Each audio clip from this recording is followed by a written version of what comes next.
بطری‌های استفاده نشده تو خونه رو دیگه دور ننداز. میتونی اونا رو به چیزای خیلی مفیدتری تبدیلش کنی. تو این ویدیو 3 تا ترفند برات گذاشتم تا ایده بگیری.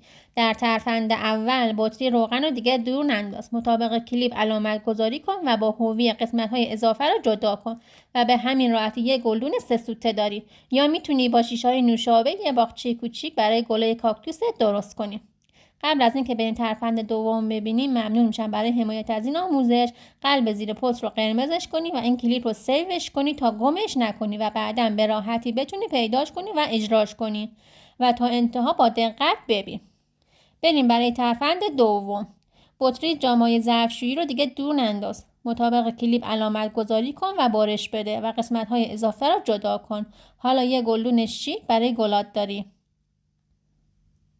اگه از این مدل آموزش ها خوشت اومد و دوست داشتید پستای بیشتری برات بذارم کلمه بازیافت رو برام کامنت بذار و برای حمایت از این آموزش برای همه دوستات بفرست تا اونام ایده بگیرن.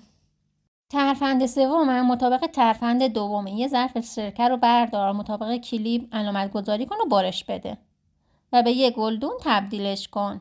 اگه از اکسپلور این پست رو میبینی یه سر به پیج خلاق شو بزن، هر روز کلی ایده و ترفندهای کاملا رایگان گذاشتم.